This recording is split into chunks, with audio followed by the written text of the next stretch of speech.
What is happening, everyone? Welcome back to G-Ball Vision. Today we are talking about some of my favorite affordable sleeper knives. We're going to kick this list off with the Petrified Fish Beluga. Now, this knife definitely had a run at one point in time. This was a very popular knife, but what happens with most all knives as time goes on, they tend to get forgotten about, right?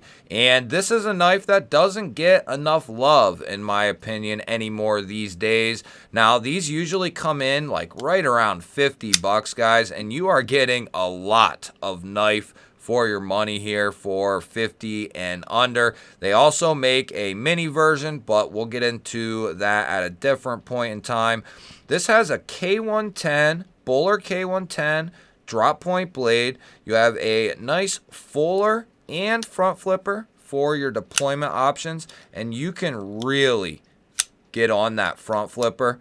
It works very good. The fuller works good as well for reverse flick and thumb flick as well. The K110 is a decent steel. It's heat treated to spec at Bowler, so it should potentially be a lot better than just some random D2.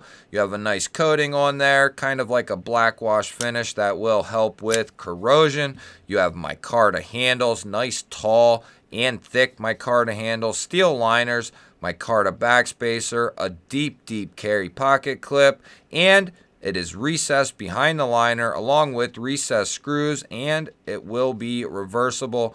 Great access to that liner with the chamfer. Definitely one of my favorite affordable sleepers. The next one up, we got the Trisa Links. These typically come in right around 50 bucks, and Trisa has revamped these a little bit. We'll get into that here in a second. 14C 28N on the blade steel. You have a nice thin Warncliffe blade. Going to be a nice pokey slicing machine. You will be able to get right up there behind that edge. You'll be able to get pretty much right up on that tip for nice controlled cuts. Black finish, PVD coated, I believe. Flipper tab for deployment. This detent is tuned pretty good. This is still a very fidgety knife, as is the Beluga. Nice clean show side blade. Trisa logo on the pivot. Looks good, looks clean, all blacked out except the logo. It looks good. I don't mind that at all. Better than being here on the center of the blade. Some companies need to take a cue. Black micarta, black hardware, good access to the liner. Easy to get to, easy to disengage. Nice chamfer on that liner. And you do have a deep carry clip here, and it will not be reversible on this guy. This is more of a thin slicer knife right here. Kind of gentlemanly in a sense, a budget gentleman style knife.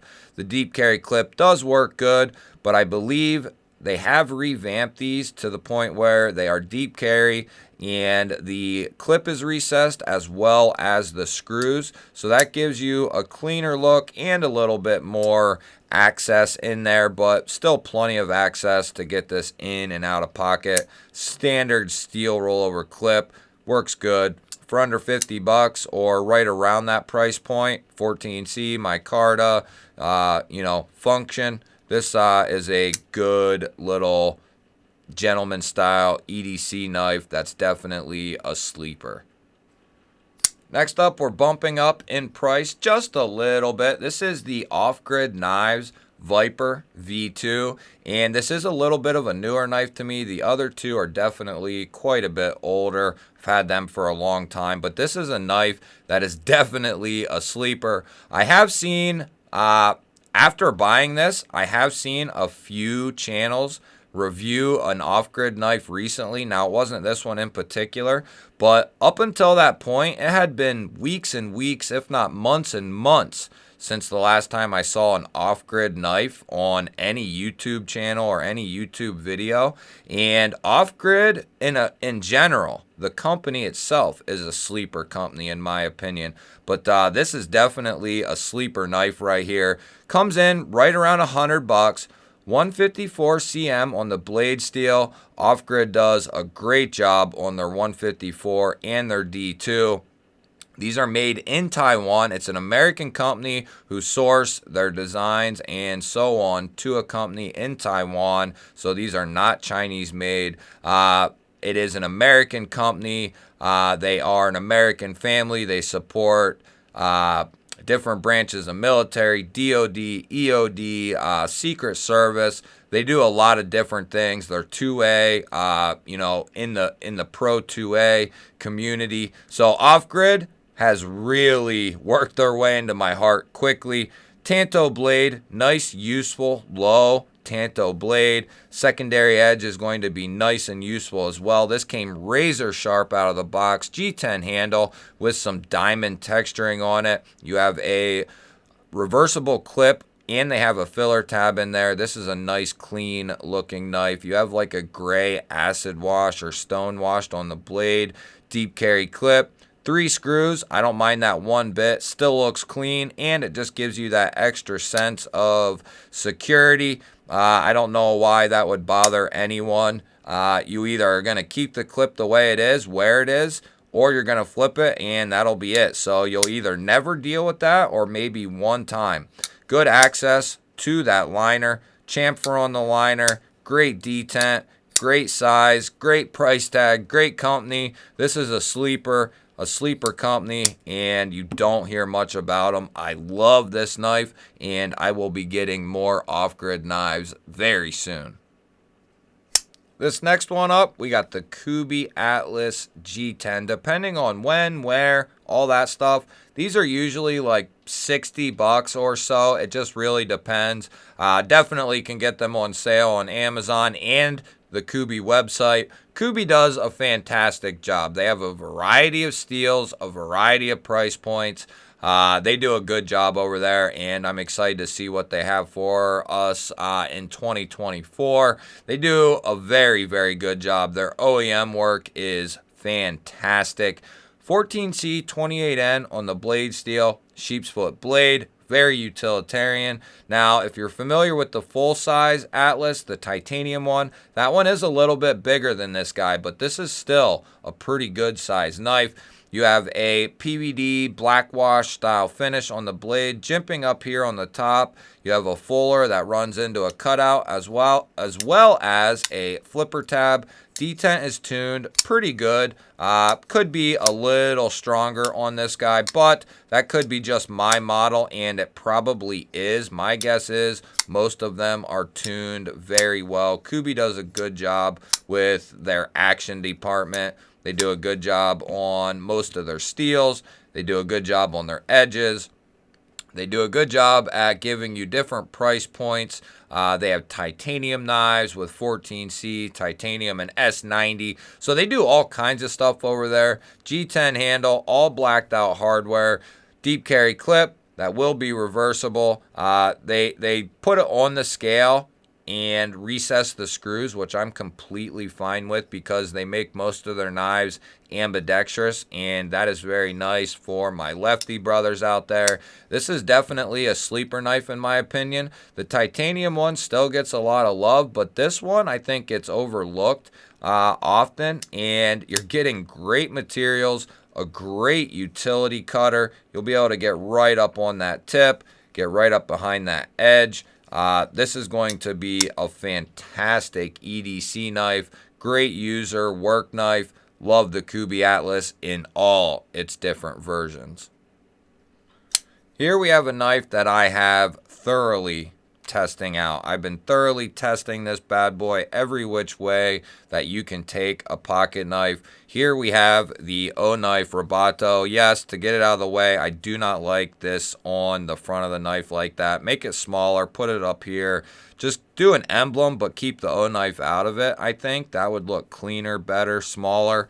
154 cm on the blade steel, Tanto blade. Still a little bit of goop on there from earlier. This is a knife I have designated to continue testing and using, so there will be a full review of this knife coming within the next couple of weeks. Dual thumb studs for deployment. You have the crossbar lock, which works very good on this knife. Springs are nice and stout. Action is perfect on this crossbar lock knife. They are just doing a fantastic job. Kaiser absolutely slays the crossbar lock. Nobody does it like them. There are some close ones, but nobody does it quite like them. Deep carry, steel rollover clip, that works good. It looks clean. Recessed screws. Will not be reversible though. So that's kind of a knock on the knife. Lanyard hole that's in the back spacer, all red and black Damascus. It looks good. It's clean. It works very good. Typically, these are like 80 to 90 bucks. It kind of depends on when and where and all that stuff. But, you know, you're getting 154 from Kaiser. You're getting their build. This is just O-Light, O-Knife's design. Kaiser builds these, and Kaiser does a fantastic job. The Robato is definitely a affordable sleeper, in my opinion. Great EDC, great work knife. I am thoroughly impressed with this one. And the main reason for this video and the thought process behind it, we did a full in-depth overview of this recently, the Orion Solaris. This is one of my biggest sleepers. I was going through my collection, or some of it, and I got this guy out, and this thing is incredible. 14C 28N. These are like around $100 when they're in stock. I'm not sure if they are right now currently. Black wash finish with a drop point blade. You have dual thumb studs and a rear flipper tab. You can get tons of leverage on that flipper tab because it's so far above that pivot. And because the thumb studs are so low, you can get a ton of leverage on them. So it's just nice all the way around. Once you get this in hand and learn the knife, it is just executed very, very well. I believe it's a QSP OEM.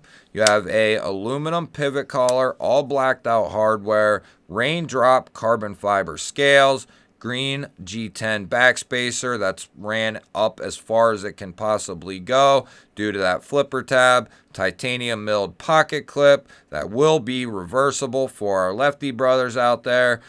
This knife is a massive sleeper in my opinion. About 110 thousandths on the blade stock, comes down around 12 thousandths. Full finger choil, solid plunge lock, guys. Solid plunge lock. Thoroughly tested it. Great spring in there. Very strong. This thing is a sleeper, no doubt in my mind. One of the best button locks on the market still. And this knife is well over a year old. It's just thought out flawlessly and completely executed by QSP. This is a perfectly nailed design in my opinion. There is not one thing that I would change on this knife as it sits right now at the price point. The carbon fiber scales do come in at a little bit extra cost. They are aftermarket scales, but as it sits, just base version, definitely a fantastic knife. Add the carbon fiber and ooh baby. Here we go with the Kaiser Mini Roach, and guys, this thing is definitely a sleeper. You know, this was raved a little bit about when it first came out, but definitely doesn't get its play anymore. You have a removable rear flipper tab, so if you don't like that for whatever reason, you can take that out. You still have a nice finger choil here, 154 cm with a beautiful hollow ground drop point, spear point-esque style blade. You have Kaiser's stonewash tumbled finish here. Nice cutout on top of the flipper tab. The detent on this thing is tuned to perfection, guys. Tuned to perfection. Solid lockup. The hole works both ways for the thumb and the reverse flick. You have these green honeycomb, soccer patterned, however you want to say it, G10 scales, G10 backspacer, steel liners, deep carry, steel rollover clip that's been recessed into the scales, and you have recessed pocket clip screws as well, all blacked out hardware. very minimal, but this thing is a slicing machine. I think these usually are right around the $70 to $80 mark, somewhere in there. But this is a great user knife right here, guys. A sleeper, if there ever was one, in my opinion. This is one of the very few knives that I've been able to cut through thermoply with, and it just go through it like butter, which is absolutely insane. If you're familiar with thermoply, it is compressed tightly, and it is made up of basically like cardboard that's very compressed. Put it on the side of modular homes to, make sure they don't get damaged in transport. It is very dense stuff, and this just goes through it like butter.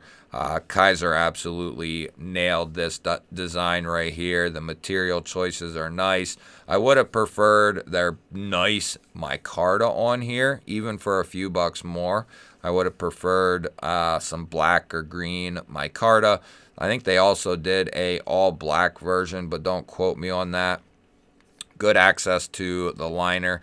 Gave you guys a couple of different price points as far as in the affordable range. I think the most expensive one was probably the Viper or Solaris, and those are still attainable, and not too crazy on the price tag. I think everything's pretty well affordable here, but they are all definitely sleeper knives in my opinion that all perform very, very well. Let me know down in the comments what you think of this list. Let me know what some of your sleeper knives are. I'd love to hear from you guys. Don't forget to hit the thumbs up button, and if you're new to the channel or you haven't subscribed yet, hit that subscribe button down below the video. I would love to have you here. I will throw up 3 new videos. Go check one of them out, and I will catch you on the next one.